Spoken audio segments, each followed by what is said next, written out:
everybody, Miss Lee here. Tonight we're going to paint a watercolor sunset on the water. I was inspired to paint this. Oh, hold on a second. I think my camera's a little fuzzy. I got to fix that before we get too far. That's not okay. I must have smudged it. Sorry. I'm human like everyone. All right, everyone. So tonight we're going to paint this watercolor sunset on the water. And what we're going to do is kind of do it in layers. So in order to do that, we're also going to be painting some doodle paintings on the side while one layer dries. And I'm going to go through all your supplies that you're going to need. There's a list on our Facebook and website and all that. But I just thought, I'll tell you what you need. So let's get started. I'll send the camera down to the table so we can see exactly what we're going to use today. And I'll bring this back so we can look at it again and I can talk to you about the different parts of this painting. But I'll be using my palette here, which I'll be telling you the colors as we go along. But basically there's a whole bunch of blues and a warm and a cool red. And then purple. I mean, just whatever colors you have, really. It's going to be up to you. Sunsets come in all colors. This brush is a 1.5 wash brush, 1.5 inch, but you may not have a brush this size. I do. So I'm going to be using it, but I'm also going to be using a smaller brush like this, which is a 3/4 inch. The wider the brush, the easier it's going to be to make an even wash on your painting. So that's why I'm picking a wide brush. But it's specifically a watercolor brush made for watercolor specifically. So the fibers and the bristles are a little different than, like, say, an acrylic or oil brush. And then I'll be using, this is a calligraphy brush that I just really like. It doesn't look super pointy right now, but when it gets wet, it's so super pointy. And I think that's going to help with making my trees look nice. And I'll be using, this is called a rigger or a liner. And I'll be using one of these, and it also makes long, swoopy little lines. So I guess what I'm saying is you're going to need something flat like this and something that will make some skinny little tree lines. So those are the main ones you'll need. I'm also going to be using a sponge of some kind. You can make sure you just have like a piece of towel or something to like do some of this. In here, we'll do some thirsty brush techniques that I talked about last time. And I've got my cotton towel for cleaning my brush and kind of making sure I manage the water level. A little bitty water container. What else? Oh, gotta have paper.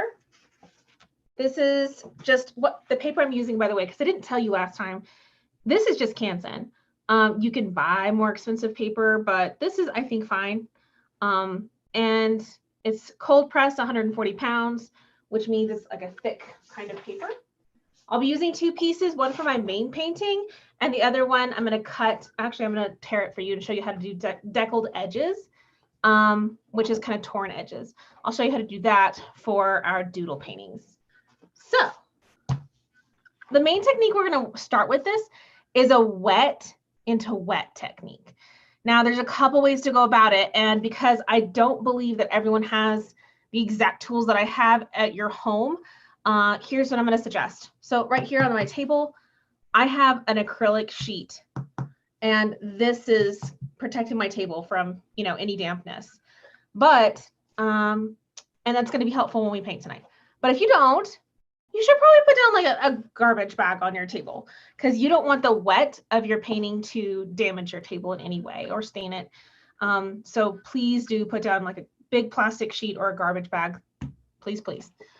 Because the goal for the wet into wet is to wet both sides of the paper. And after we've wet both sides of the paper, we're going to kind of lay it down a couple of times on the surface to make sure it's as flat and as stretched out as we can. Typically with wet into wet, at that point, we would clamp it or use special stretching paper tape onto a board. But let's not worry about that, because honestly, like, this is a small piece of paper.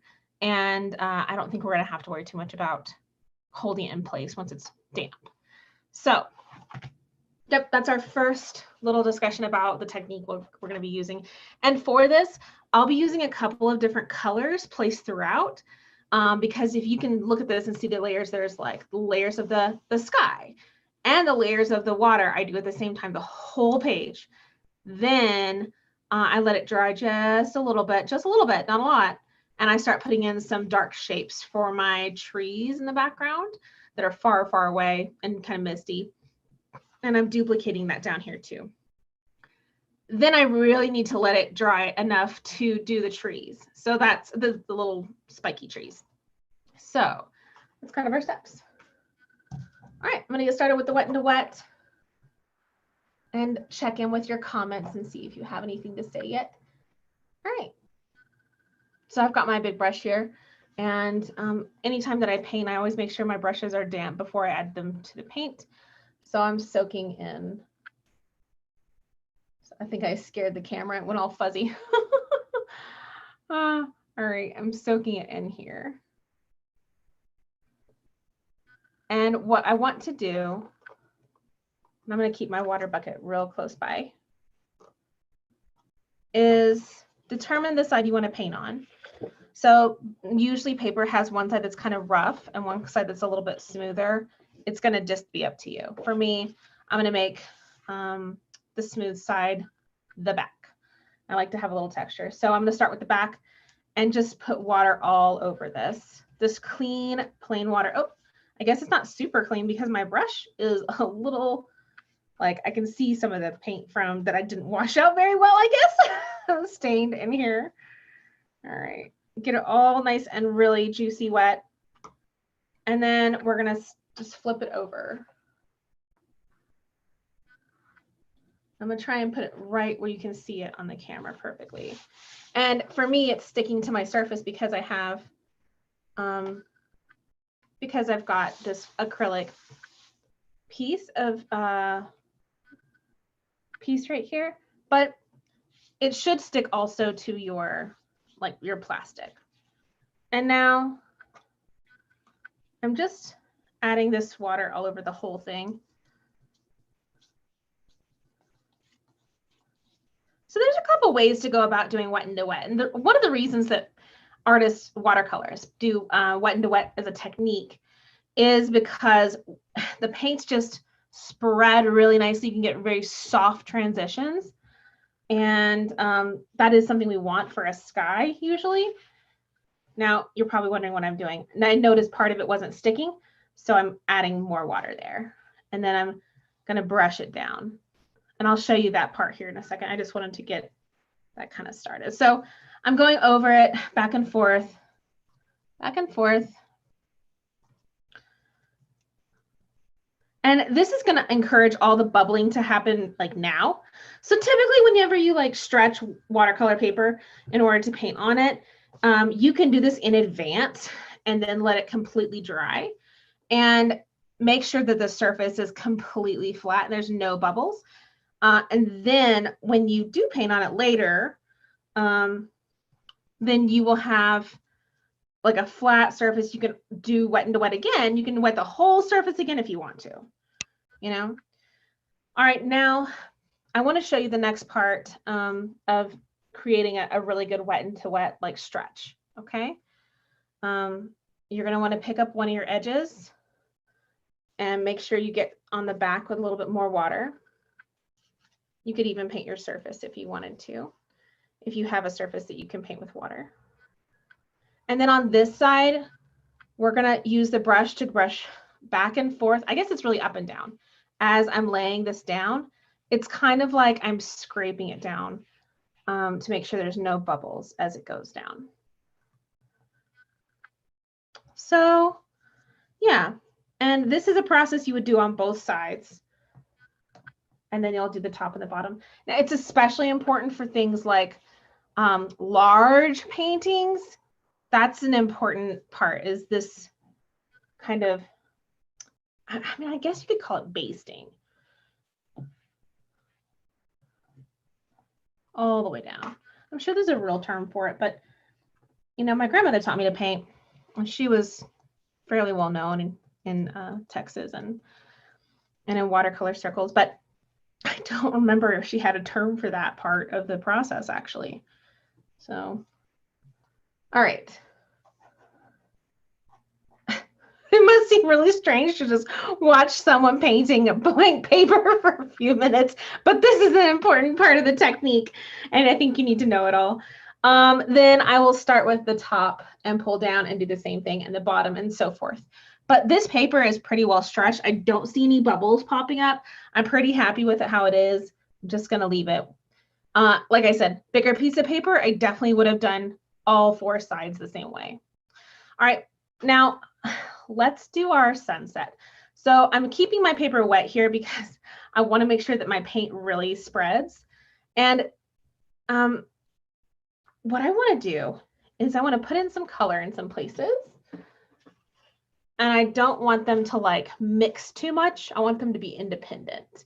But I want to mirror the same thing on the bottom. So like imagine it's like symmetrical almost. Now, I'm not going to put my horizon line directly in the center of the page because that breaks up the composition and creates a stagnant composition, which is not what we want. We want peaceful and tranquil, but not like stagnant.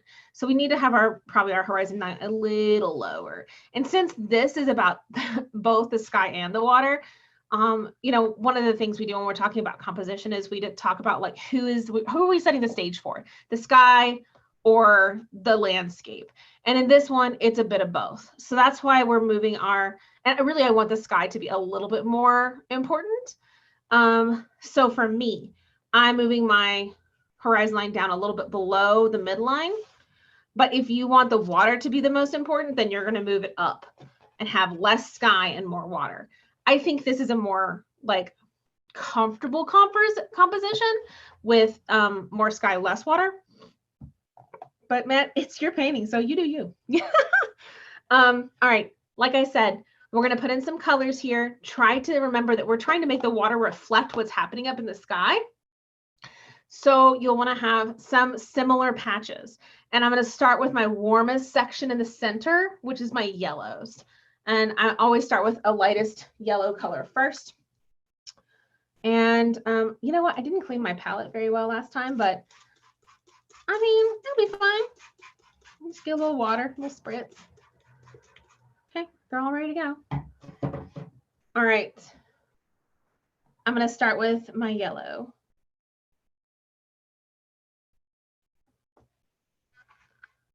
Sorry, I've got a little paint leak over here I got to fix.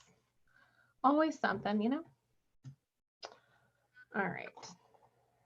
Good, good, good. And you see, it's still super wet. So like it is just moving through everything. And I like that. That's what I want. I'm going to switch to my smaller brush. I got to get the brush wet. This is my 3/4 inch flat. And I'm going to pick up some more yellow because I want some like really bright places.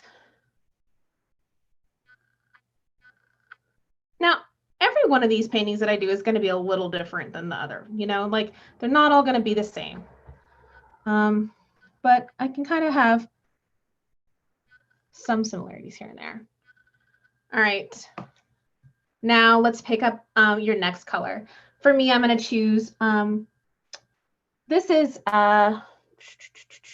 cadmium red light, which is sort of an orange color, but it is like reddish orange. And I'm just going to put it in a couple places. You see how it kind of just spreads so smooth, and it's going to be light. I'm okay with light. I'm going to add some yellow to that. I want it to be a little less, you know, a little less red, a little more orange.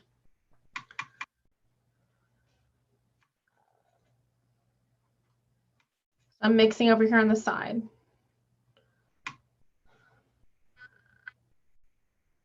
And I'm just kind of like putting it where I think it looks nice. And remember to mirror that on the bottom too. I definitely should have mixed up more of this color.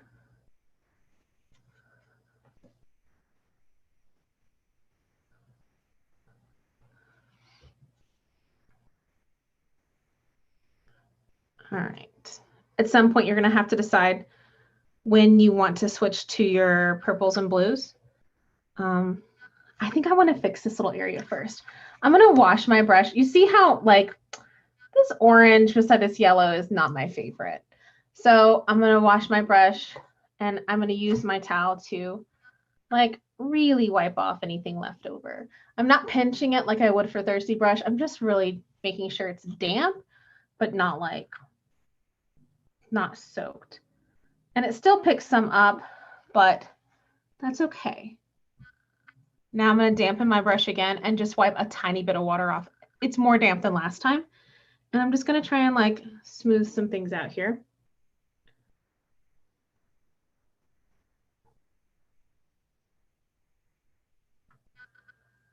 All right. So I have these little spots where it seems kind of like fuzzy, bleedy, and it's hard to see on the camera, I know, but I'm going to take a clean brush that's damp, but not soaking, but not too dry. It's like what I do is I'll wash my brush. I'll wipe it off on the edge of the container. And then I just do like one movement on the towel. And that gets it to the point where it's pretty wet. What I'm trying to do is achieve a similar wetness level to what the paper has here. And then I'm just going to kind of move through here. And I'm going to repeat this. And the reason I'm doing that is to remove some of those little parts where it looks like it's kind of stretching out strangely. I want it to be a smoother spot there, I think.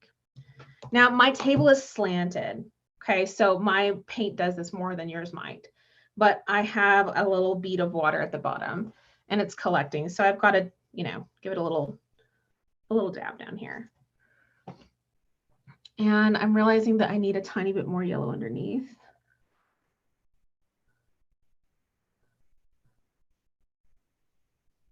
So this is what I would call an underpainting in most paintings, by the way. An underpainting being something that like kind of tones the image, but you wouldn't necessarily see it the whole time. All right. So on the edges of my image, I'm going to be putting in some purples and some blues. The reason I'm doing that is really because I like the combination. And it's just going to indicate that it's like moving from day to night, right? So I don't have as much down here. I've got a little bit, but not as much. So that's going to be up to your creative feelings about that.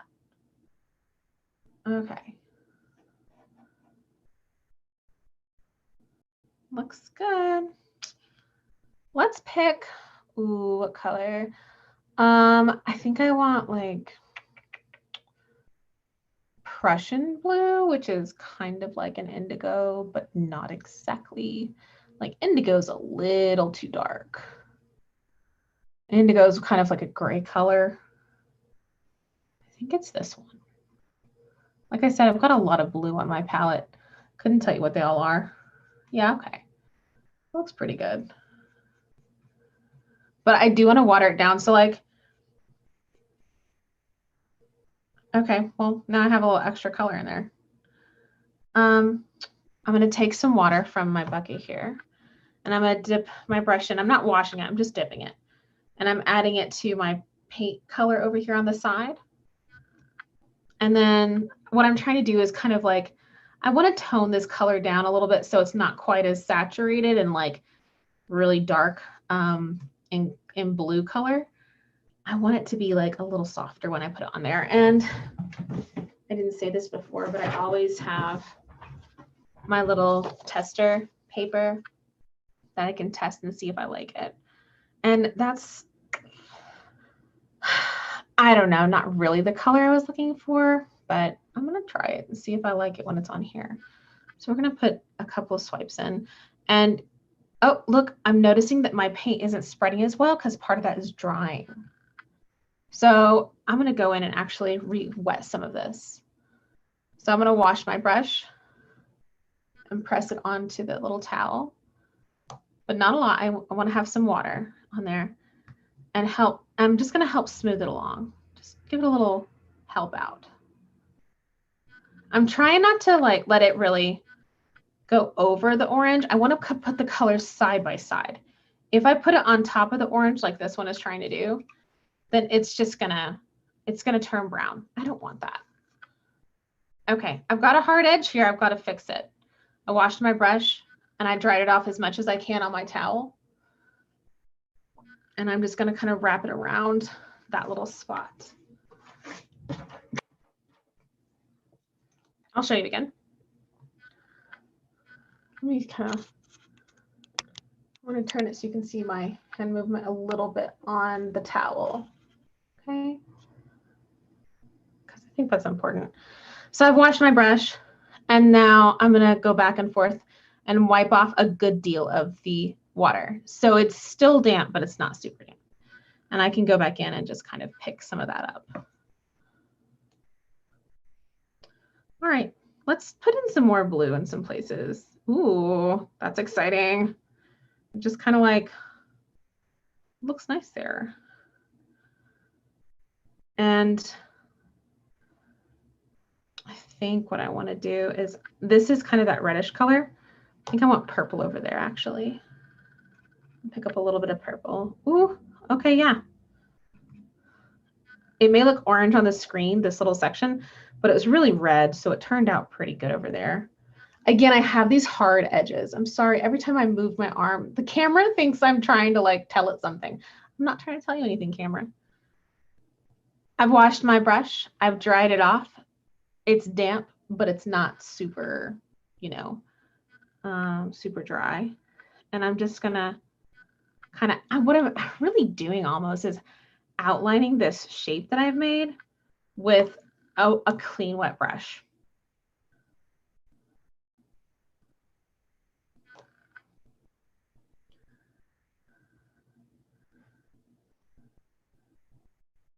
I want to have a little bit down here at the bottom too, because it just makes sense. And every time that I put a new color in, I'm going to wash my brush, dry it off, and then go around it to make sure that I'm really getting soft edges throughout. Oh, I forgot a spot. I need some blue down here too, because I've got some blue up there. Oh, I picked up the wrong blue, I think. Maybe it was supposed to be this one. I'm not sure now, but that's okay. Yeah, I think that's it. But I don't like this color here, so I'm going to clean it up first. So this is the Thirsty brush, which it's similar to what I was doing over here with kind of like softening the edges, but we're really going to squeeze all the water out of this. And I mean squeeze, not like we're pinching. We're not going to twist anything. So I've put it in between my cloth here, and I'm just like pinching all the water I can out of it. So it's super dry. I mean, it's technically still wet, but you know what I mean? Like it's damp on the inside, but it's not holding water. And I can pick up that color that I didn't like, which I can tell now is a little off screen because that part is a little too low.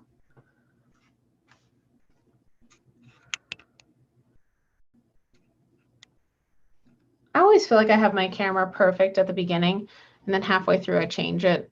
So sorry about the change in perspective. Okay, let's use just a little bit of this blue down here.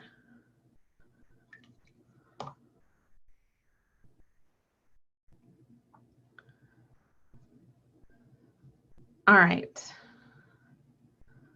If you have any other places where it's, you know, kind of got some hard edges, you may want to go in and soften them now while it's still damp. Okay. I'm like, I feel like I'm okay with this, how it is right now. Our next step, and we're going to do this in a, I don't know, a minute or two. I want this to dry a little bit. I think mine is getting kind of close. You can tell in person looking at your painting where it's drier and where it's wetter based on the sheen. If you look at it with a light and at an angle, some places like here in the center that place right here is, it's mostly dry. Like it's still damp, but compared to the other spots, it's drier. I guess I'm gonna go ahead and put in my horizon line. But before I do that, because I want it to be able to like, you know, kind of spread out a little bit. I want to talk to you about black paint, okay? So I don't have any black paint on my palette. And typically what I do is I just mix my own. There's a lot of different recipes. I usually go with indigo, which is this color here. And I'm gonna mix it just like right on top of this orangey bit that I don't need anymore. You see how dark that is? It's like a really gray blue.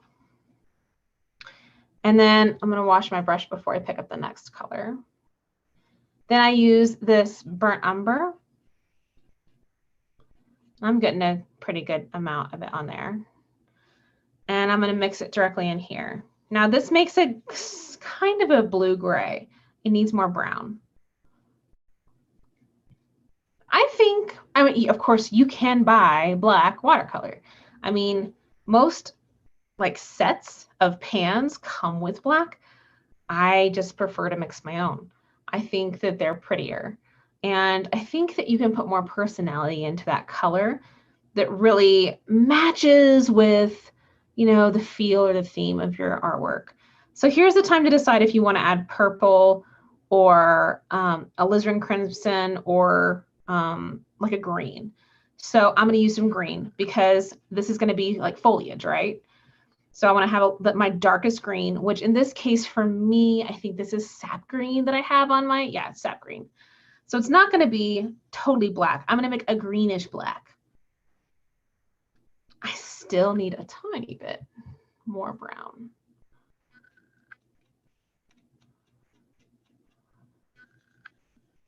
It's starting to come together. I would call this kind of like, this is like a really dark olive almost. And if I wanted to make it a little bit more black, then I'm going to add some, I think I'll add this alizarin, which for some reason is covered up in my palette here. It's covered up with this red. I've got to clean that off. Because the alizarin crimson is like a cool color. And I think somehow I got some paint in the wrong spot. It happens. All right, let me pick up some red. Now, all the paints on my palette are paints that I chose to put in this palette and that I use the most. Ooh, that makes it like a nice rusty red color. So you see, you can make really dark colors this way. We're gonna add some more blue. And I have to tell you, typically whenever I'm mixing colors, I mean, black does take longer for me to mix than other colors because I'm always like, well, what tone am I going for? This is pretty close. But I think it's worth it. I'm gonna add a little bit of green. And I think this is pretty much perfect. It's not quite neutral. It's got some warmth to it, which is what I want. And I've built up a pretty good pile here, which is something that we need to make sure that we're doing. If we're painting something that's gonna like have a lot of that color, then we need to make sure we have a good little amount mixed up. Let's give it a test. So that's the color. You can see it's kind of grayish when it's lighter. And when it's darker, it's closer to black. I really like mixing blacks. Strangely enough, I don't mix blacks with acrylic very often. I usually just let the tube do its work. I'm gonna put my horizon line. So I think, yeah, we're going down here, I think. This looks like a good spot. And I'm just gonna go all the way across.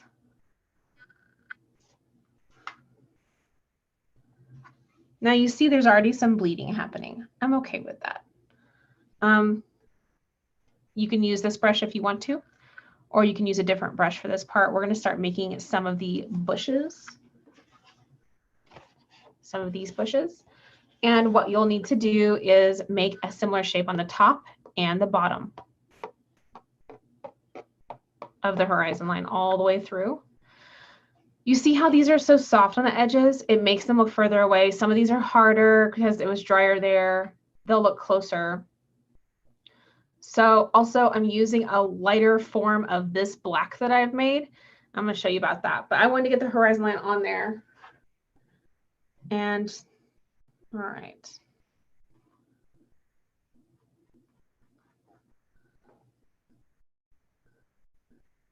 I'm testing it to see if it's going to spread or not.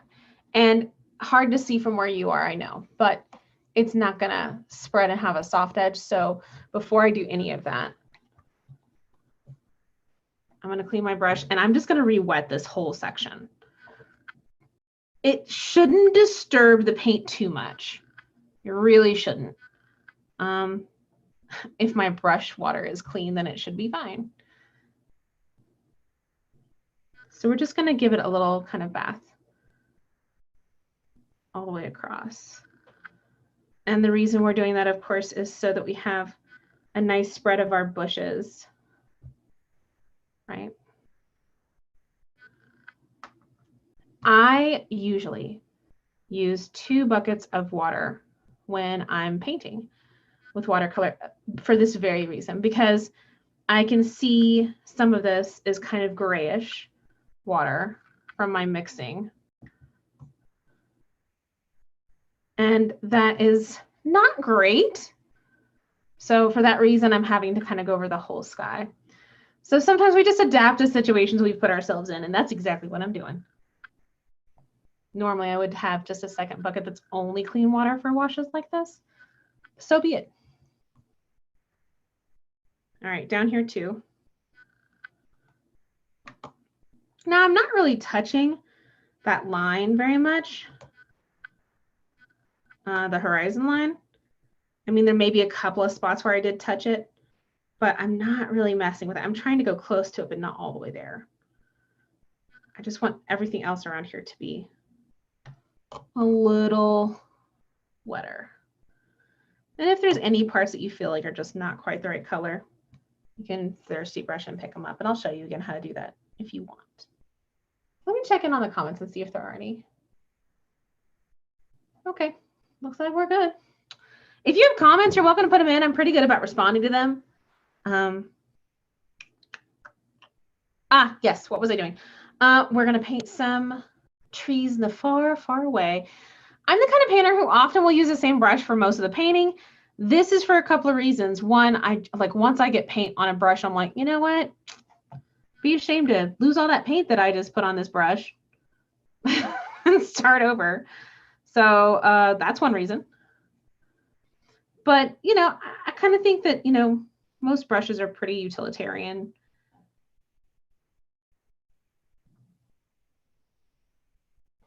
So you can see I'm trying to mimic the same shapes on top and bottom.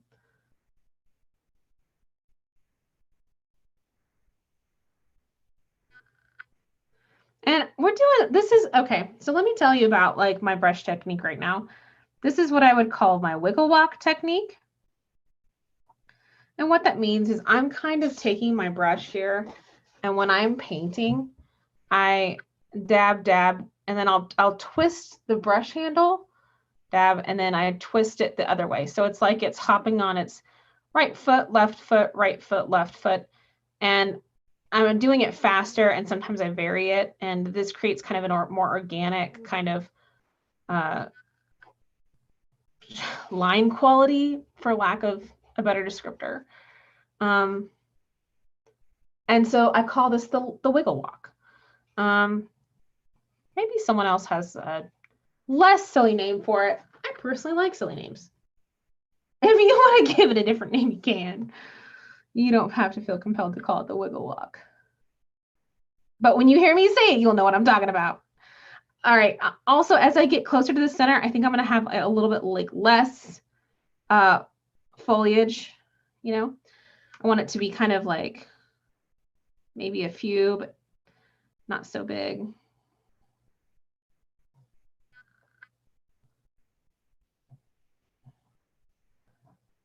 And I'm trying to create kind of like, what I'm really trying to do is create variety.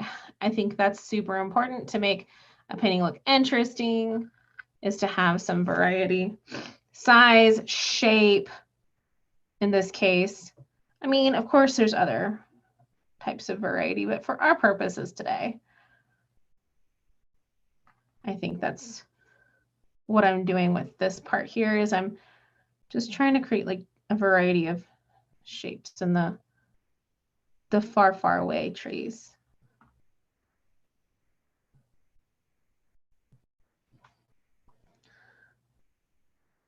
All right, my last thing. I'm almost out of the black that I mixed, but I'm going to go back in and just kind of like, I don't know, touch anywhere that I think needs a little bit extra.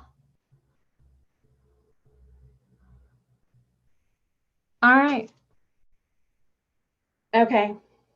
Now, your painting is probably super wet like mine. Okay. And I'm going to let this dry for a minute while we work on our deckled edges for the little doodle painting. So watercolor is definitely a painting type that requires layers. And while this is drying, we're gonna work on something else. So when I said deckled edges earlier, it's a term that we use in regards to kind of torn edges. You could tear it all. I'm just going to tear these in half. If you wanted to after the fact, you could also do the other edges. But I'm going to tear this into quarters. I said in half, I misspoke. Best way to do it is to fold it back and forth and then wet the crease and then rip. Okay, so I'm going to do that, and I'm going to try not to confuse the camera to make it think that we're needing to refocus every couple of seconds. You know, when you get things close to it, it just kind of has that feeling. So I go back and forth a few times, and then I have a sponge here. Okay, but that is not clean water. And I'm just gonna wet the edge. You could do this with your fingers too if you wanted. Don't use the dirty water. Don't use this water. Use some clean water, or you'll have discolored your paper, and we'll all be sad. I'm gonna wet the other side too.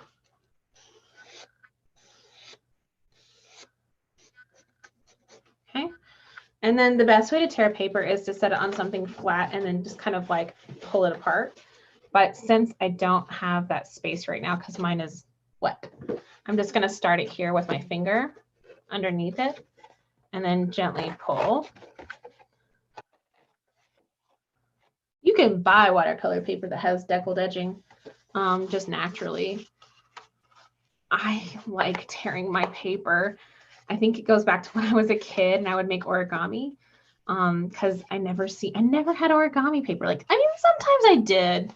Don't get me wrong. It's not like I was deprived of origami paper, but a lot of the time I was doing it from like napkin rings, like tiny little things, or maybe I was doing it from like a bubblegum wrapper or from like, I don't know, copy paper or homework assignments or whatever, you know, that kind of stuff. And so I always had to find a way to make it into a square before I could fold it. So this is definitely the way I did it. Just back and forth, wet the crease and then tear it. All right, I'm gonna start this one again. And remember, when I say doodle painting, that's exactly what this is. We're not gonna try and get too serious with it. We wanna like paint a doodle. So I'm gonna move my painting for a second. Now you don't have to move your stuff, but I'm moving mine so that I don't have to mess up this wet painting or pick it up off of its little space. Okay. And this is just my regular kind of non-stick, I guess non-slip is the right word, surface. Make sure you can see everything here. Good, good. All right, so I want you to pick your favorite brush, whatever brush you like. And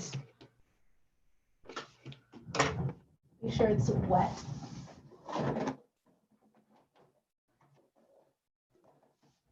Going for more water. Here we go. Gotta have more water. The water's too dark. Okay. I think we're good here. In a minute, we're gonna check on our painting to make sure that it's like at the right kind of drying place. But this is also something that I do when I'm painting for fun. That is to say, I work on multiple paintings at a time because while one's drying, you just, you know, twiddle. No one wants to twiddle their thumbs and wait for it to dry. So I'm going to pick my favorite brush, which right now I'm feeling this like calligraphy brush. I just really like it. And we're just going to make a doodle. Does that sound intimidating?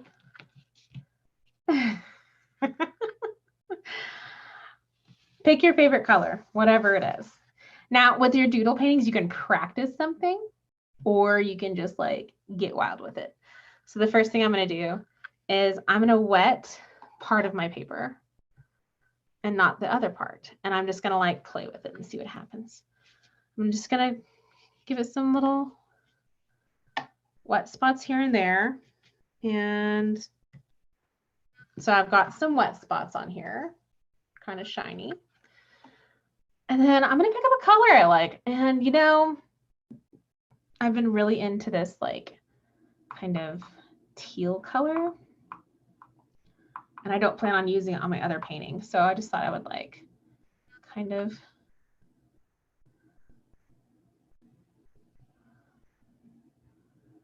wiggle. And so what I'm doing here is you see all those like little wet spots? Well, I'm painting my pigment on the dry areas and I'm also running it through those areas that are wet.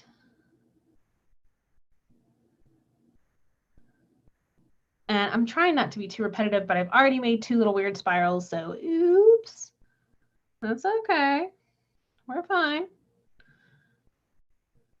And then I just want to keep going and see what happens. I like how it's different texturally. You've got like the hard edges and the soft edges, and they just do whatever they want.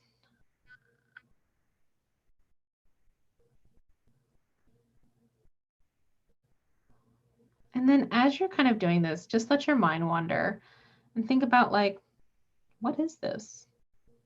What am I doing? Why is this happening? I like that kind of contemplative, ooh, that turned out cool, kind of painting. Where you're like, you're painting something and all of a sudden you just get lost in your mind. So this is doodle painting.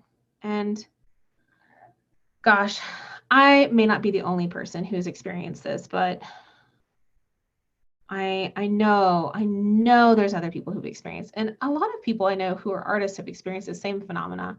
When you sit down, you're like, I want to paint something. And then all of a sudden, but what, you know?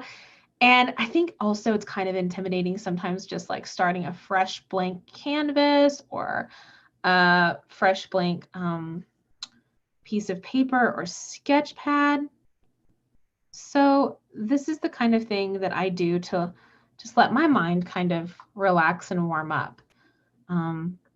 It just lets me kind of express myself in different ways that I might not normally. And I've still got my two water buckets here and I'm washing it in this like really small dirty one. And I'm using the clean water from this big one. So, which normally I would have done differently, but I don't know why I only gave myself one water bucket today. With this, now I'm going to add some other colors. What looks good with teal? This is an exploration activity. So you're really kind of exploring like, what do you like? What do you want to see? How do colors go together? It's just all good fun. And I was going to say a minute ago, you know what? I think we got to use some purple. What's this color? Oh, it's like a different blue. Maybe, hold on, let me think what color I need. Maybe I need like a lime green.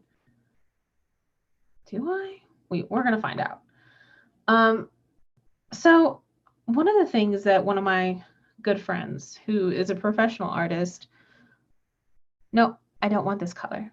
we're gonna try it anyway. One of the things that she said that really, really stuck with me.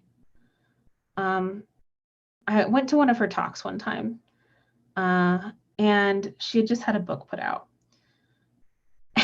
She said one of her bits of advice was that she buys toned paper sketchbooks. I was like, but why? And I mean, of course, I know like artistically why toned paper can be nice, you know, but like I couldn't figure out like why that would, like, besides just a, you know, I like to draw on gray paper kind of thing, or doing Conte drawings or something like that. But she said because a lot of people, herself included, feel like starting a new sketchbook can be intimidating with all that white paper. It just seems so blank. And so she said that she does that in order to make her feel like there's already some marks on the page, which I just think is so genius. Like, she's so smart. Okay, not a huge fan of that lime green with this teal, but we're still gonna do it anyway. It's already happened. So now let's use a new color. And I think my painting is getting close to dry enough. If yours is, then hang tight. I'll give you the next instructions. We're gonna use some, you know what? We gotta go back to indigo. Indigo it is, right here. The darkest. So dark. And I think doodle paintings, by the way, are such a nice way to just like make something you might not ever have made before and see things you might never have seen before. Ooh, look at this little feather. It's a perfect feather. We're gonna draw it in. And you see, like, all of a sudden I have like these little moments of like, you know, ideas. It's really satisfying. This indigo is so dark, it almost looks black on this page. All right. Ooh, that's spreading in there. You never know what's gonna happen. I like that. And there's literally no pressure with doodle paintings. It is the best feeling. And since it's tiny, if you don't like it, you know what? Throw it away. Or, you know, you could keep it and blend it up and make brand new paper with it. You know, like paper making. I don't know if you ever did that when you were a kid, anyone, but I did. And I always thought it was nice. So I made this little design here. That makes me feel like I need to make another one somewhere. So that's what I'm going to do. And then I think I'm going to switch over to, to our regular painting, regularly scheduled painting.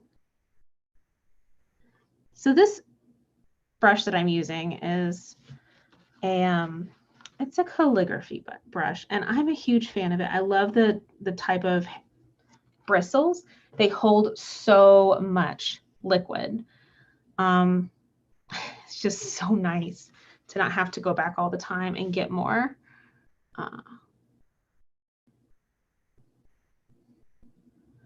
Maybe these are leaves. I don't know what they are. And oh, also, if you don't hate it, but it's not your favorite, you could give it away, which is another nice thing to do. And oftentimes I find myself giving things away. I like to make things just to make. So sometimes I just give things away. Sometimes I really like what I've made and I want to keep it. Or I really like it, so I feel like I need to sell it if I have to give it away. You know what? I'm pretty happy with this weird little doodle. Pretty good. Let's check back in with our other, our main painting, I guess. I want to see how it's doing. Okay, this is getting to the perfect wetness. What that means is I can still tell it's kind of damp, but it is not like sopping wet anymore. Hang tight while I make sure that this is back in frame for you. I think we're good there. Yeah, okay. All right, I'm gonna keep my dirty water here on the side for some cleaning. And I'm also gonna keep my clean water here. Here's my towel, okay? Our next step is to paint some of these like little things here and the trees. And before, but well, let me think. Yeah, and we're gonna have to go a little quicker on this part because this last thing is to do thirsty brush on this down here, and we need things to be still a little wet to do that. Okay. And then that's gonna be our whole thing. That's gonna be pretty much the whole deal.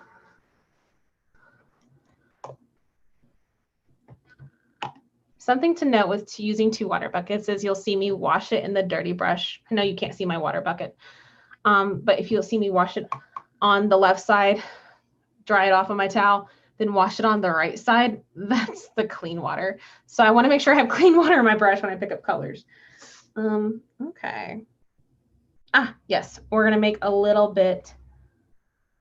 Let's just go ahead and do thirsty brush now. 2 ways to do this. Dampen your brush, make sure it's clean water.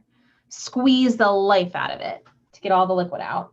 This is the way I'm going to do it. And then the other way is with a sponge, but you'd have to have a pretty, like a really thin sponge.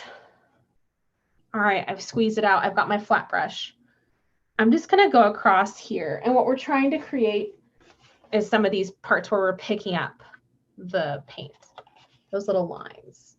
So like, we're not going to, paint a lot of blue lines. We need to have some that we're picking up, and don't be afraid to press it. Okay. Like you don't need to drag your brush on there and damage the paper, but you need to have a firm hand. We're gonna, for every one of these, we're gonna wash in the clean water and then press really hard on our towel and get it dry again.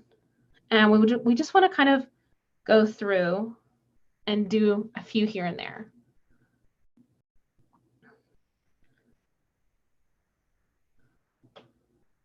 If you're not picking anything up, my recommendation is to get a little bit of water on your brush, just a little bit, not a lot, and go across and then dry off your brush and go over the same line. And that's going to help you pick up like a really good line. So you want to see it again? We're going to use some clean water over this here, and then we're going to dry our brush and pick it up.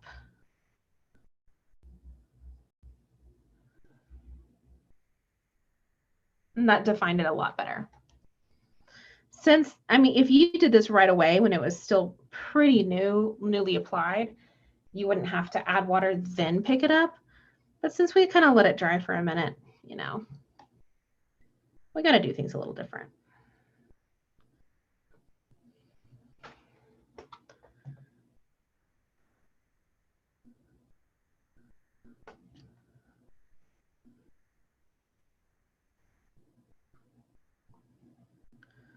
You'll get the hang of it. Takes a little practice.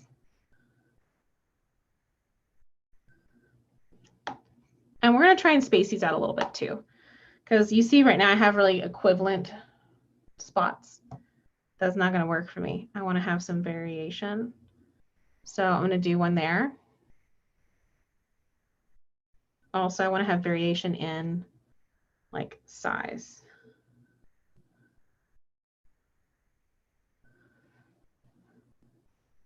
I should say length actually. It's more accurate. And location. All right, those are pretty good. I'm going to do just a couple more. Don't go too wild with this because you can overdo it. This is pretty good for now, I think.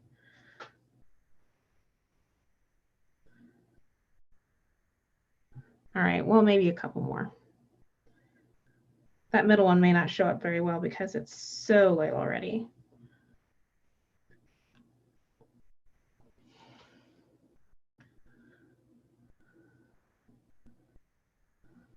Okay, All right, now let's go into our little bushes that are kind of in the middle ground here. Got these bushes back there. We're gonna do them on top and bottom. This down here in the water is still a little bit lighter than this up here. You can do it where it's equivalent or either way. I feel like this kind of makes it a little bit more ghosty, but up to you. Mix the color you like. For me, I'm going to do this quickly, but I will show you again how to mix black. We're going to use indigo. And I'm going to mix quite a bit of it because I'm going to use it with, you know, most of the rest of this painting. Cleaning it in the dirty water container. So much. How am I removing the color in the lines? It's not working for me. Your paint might be a little too dry. So I'll show you one more time. Let me clean off my brush. Okay.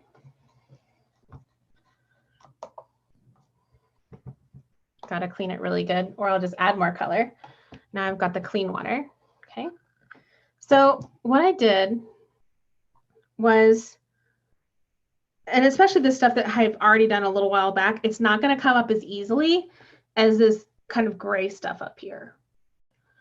So I put the water on for the older stuff. And then I have a clean brush. So I went ahead and I just pinched all the water that I could out of my brush, making it kind of thirsty, right?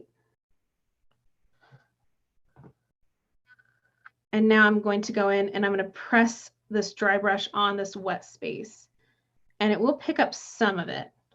But you see, this is so faint because this color has been laid down for a while now. So don't damage your paper trying to do it. It's going to work best on our gray areas up here. And we can put in some kind of like ghostly blue lines in a couple little spots to make it look like there's more ripples. So hopefully that helps, Abby.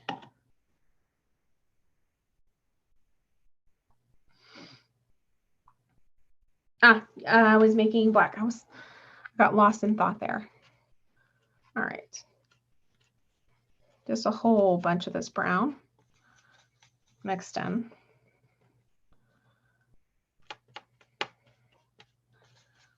And then I think I want a little bit of green and a tiny bit of red.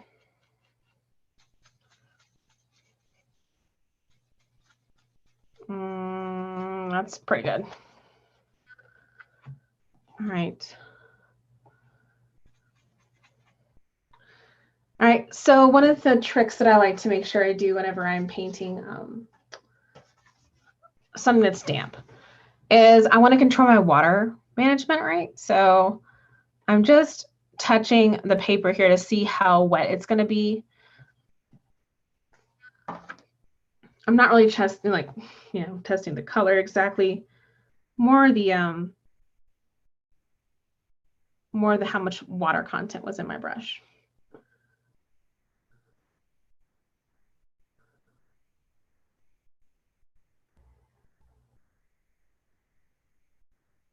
So fear not if you have yet to, if you can't get this to work, Abby, because since we're adding some more bushes, you have a chance to do it again and really let it show up.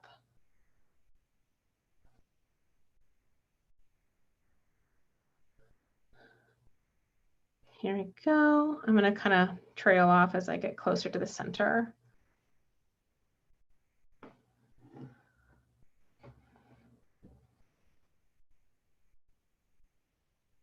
I'm still doing the wiggle walk.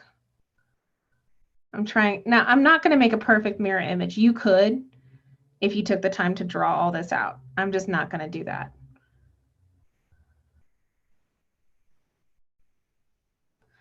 I feel like this is a little bit more intuitive and relaxing than trying to make it perfect. So yeah, perfection's not my goal as a general thing. All right. So here we have closer trees.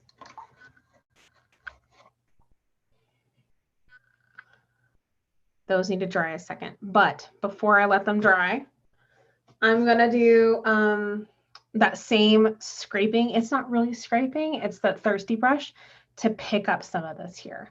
I gotta make sure my brush is super clean. I'm using my clean water. And then super thirsty. So I'm gonna press it in my towel here, squeeze all the water out. And then I'm just gonna make sure it's nice and flat and straight. And I'm pressing it on that same line before, and I'm just gonna drag it across these guys here. And it's gonna pick up that last layer fairly well. It needs to be I see it kind of bleeding back in. So what that tells me is I'm gonna have to wait for this to dry a little bit more for that to work. But I'm gonna try on the other side too, so you can see. Both sides. And I can keep picking it up if I need to.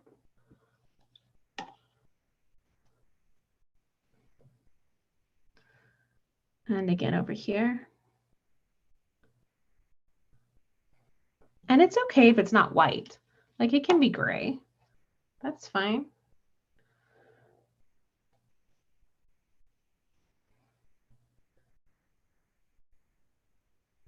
Sometimes you have to pick it up twice. And that's looking a little better. So it's starting to kind of come together, huh? This one I'm going to do one more time.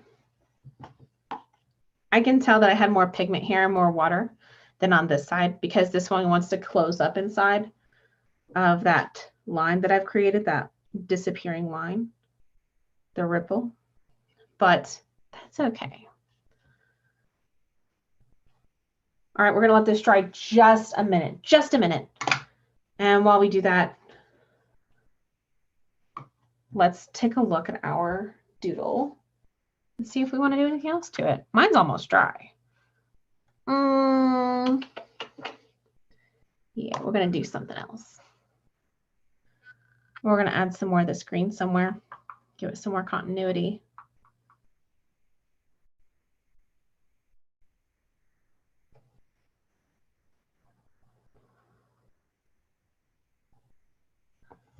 Let's put, you know what, maybe I just should leave it. It's a doodle.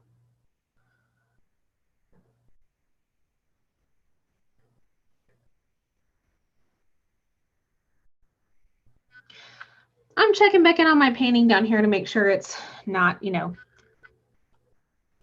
bone dry or totally wet. Want to make sure it's like kind of progressing like I thought it would. You know what? I want a different color green for this, but I've already started it, so I'm going to keep going for a minute.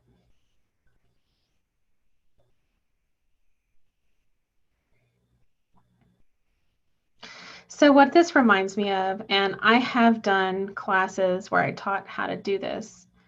It's called Zentangles. And Zentangle is a name that a couple of folks came up with. And it's like doodles that you kind of meditatively do without thinking about any of the actual representational patterns that you might be trying to create.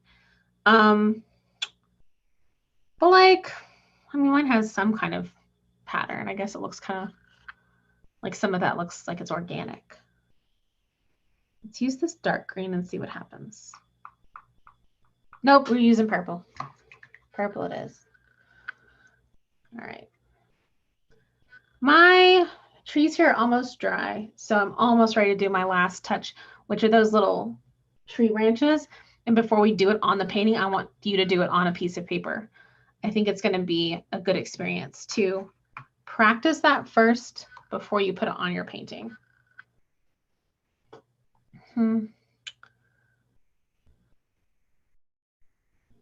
Okay, that's too wet. So sometimes when I apply paint, I have too much liquid there. And what I do is I'll take the brush and I'll just touch my towel, and it soaks up some of the pigment, yes, but it also soaks up some of the liquid, which means it's going to be closer to the same level of liquid that I actually want.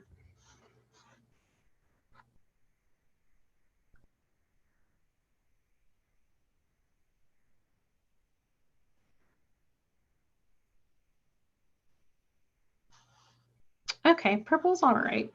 Not crazy about it, but you know what would probably make this whole doodle so much easier and more fun to do is like a color wheel, you know, to have those different kinds of color schemes. Are you familiar with color schemes? I don't know if you are. But if you're familiar with color schemes, you'll know that there's some that kind of just happen. So like you could, it might be fun to have like a little wheel you spin and create color schemes. You know, like a game show kind of wheel. That's what I'm talking about.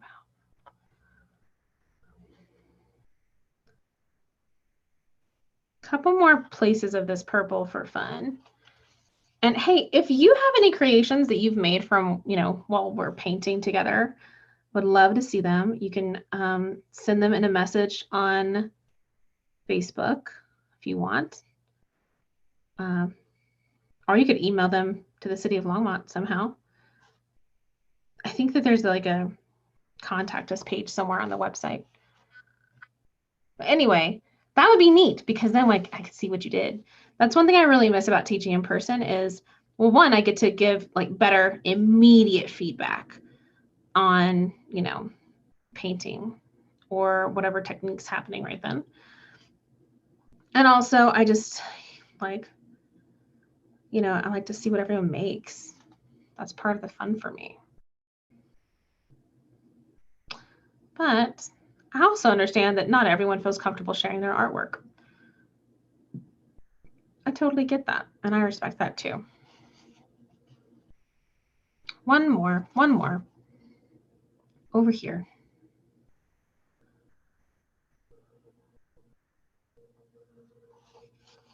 Well, you know what? I didn't think I would love it, but I love it. No, I can't stop. I gotta finish this one little spot here.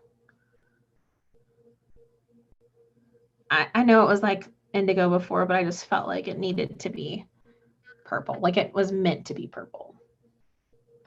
All right, let's check back in with our painting.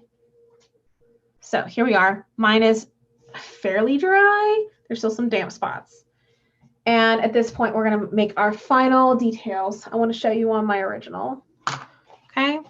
We're going to go in and make these little tree branches. And we're going to copy them to some degree down below. So we're not going to make a lot of them because that could be challenging. But we are going to go ahead and practice on just a blank piece of paper first. You can use any kind of thin brush you have. This one's fine for me. Some people like the liner. Here, I'll show you what it's like to use the liner. It's really long, so it feels kind of funny, I know. But we're going to get some paint on our brush. And so, okay, one thing to know. If you have paint that you've been using like this, right, it might be too watery to be a strong, dark color. So remember a moment ago when I said sometimes I'll just touch the brush to my towel? Yeah, I'm going to do that to soak up some of the liquid, and it should make it a little bit darker and less, you know, less watery. All right, so to practice making these little branches, we're going to start at the bottom and kind of make them thicker, and they're going to come up and then out. So I want you to watch how I'm holding my brush. Okay. I want to create like little pointy knobs and then kind of make it wiggle out and up. And as I get to the end, I'm not flicking, but I'm moving my brush kind of up and away from the paper to make it get smaller and thinner at the end.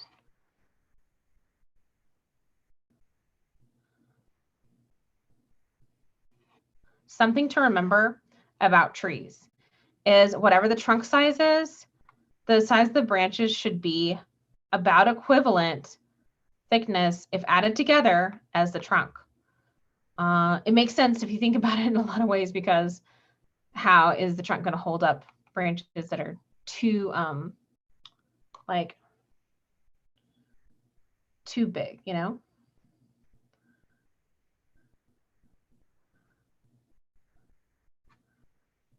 All right. I just need a little bit more of this.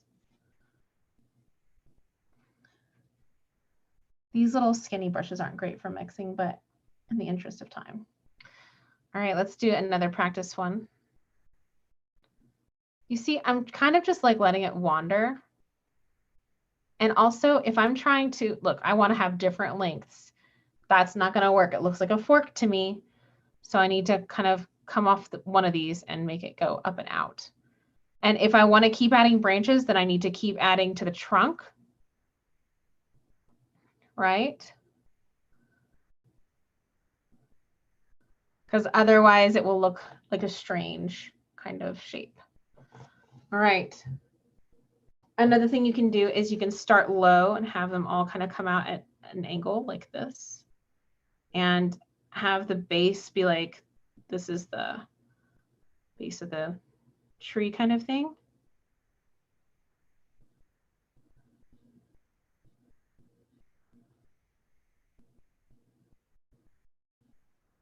I messed that one up. It's okay. I'm not hurt about it. You don't even have to show the roots or anything. It can just be like a little stop down there. So there's different ways to do these trees, but I wanted to show you that first. And I want you to practice before you put it on your painting. It makes a lot of difference. I mean, it does to me. I always feel nervous when I'm trying to put the finishing touches on something. You know, I want to make it nice. So, all right. This is close to the right color.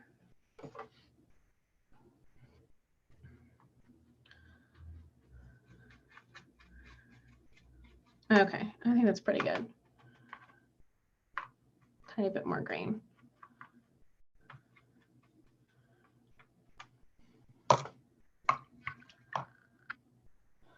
All right.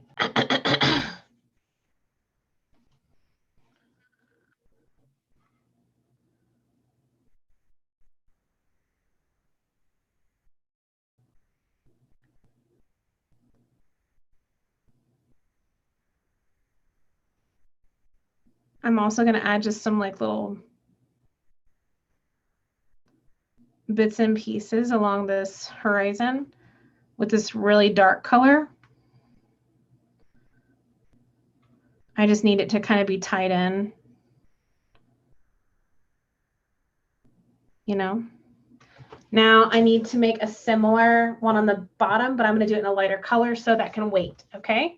So I'm just going to keep going here.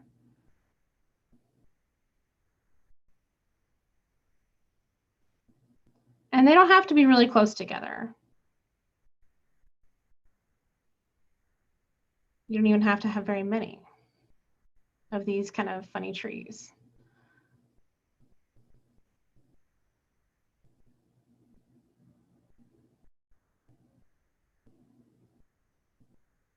But do think about putting like some little doodads down here. They're like kind of bushes or something that are, or maybe they're rocks, I don't know. They're next to the edge of the water there.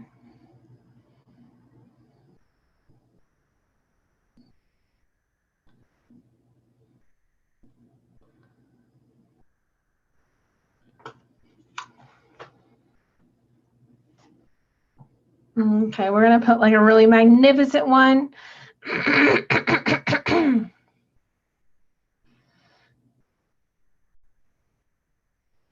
I'm gonna start with my horizon line all the way across. I'm not putting it in the center exactly. I'm kind of leaving that open. I know my hand's in the waist, but just give me a second and I'll move it. There we go.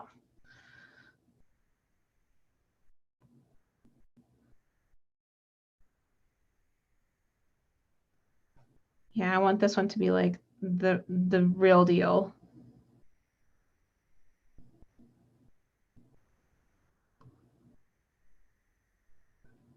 So this is the kind of thing that is good to practice. You know, like trees, it's challenging. I recommend looking at trees. Honestly, that helps so much. Just like looking at them, really observing them, because there's so much to see with trees. And there are so many different kinds and shapes, but like you wouldn't notice if you just glance at them.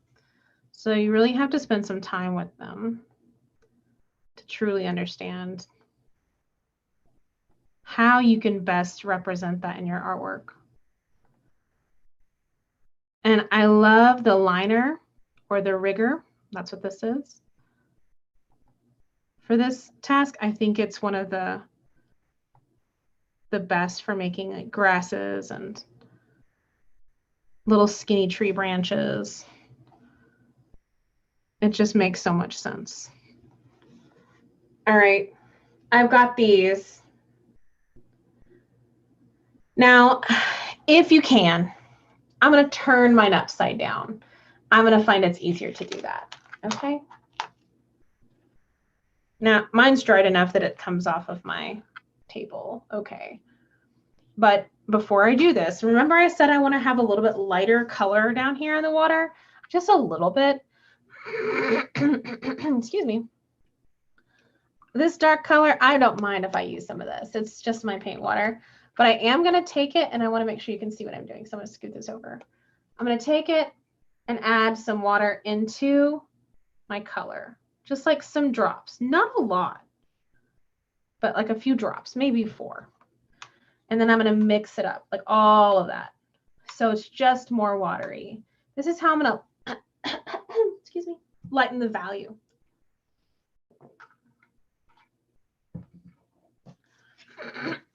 Here's my practice card from earlier. You know what we're going to do? We're just going to make a little line that connects all these, because why not? Can't help myself. But I need to practice and see if I like this color. Like, is it like lighter? It can be, but I think it's a little too wet still. So if I were to just touch my towel like before, and then try again, I think that's closer. It's up to you to decide, okay? Well, now I need to put a couple little grasses in here.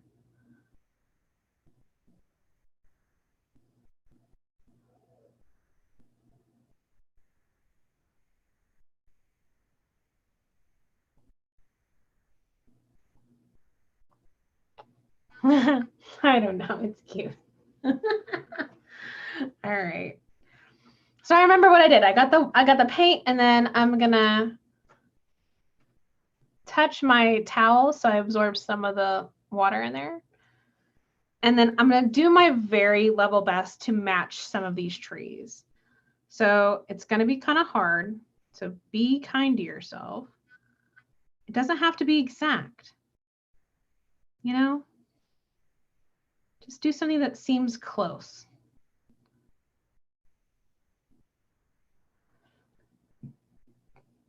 No one's gonna be measuring this and being like, that's not right. No one's gonna do that.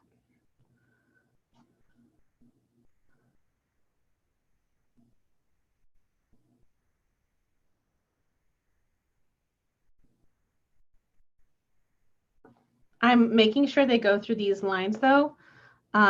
My like kind of, I guess those are like ripples, right? Because I want to make sure that it's going to get picked up when I do that last little lift. Lifting is another term for using a thirsty brush to remove pigment, to lift the pigment. It's a little dark.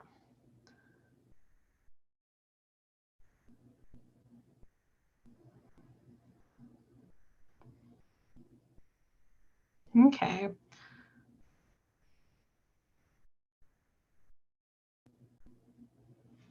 And some of this is going to be somewhat distorted, right? Because it's in the water, so it won't be identical. And that's good and fine.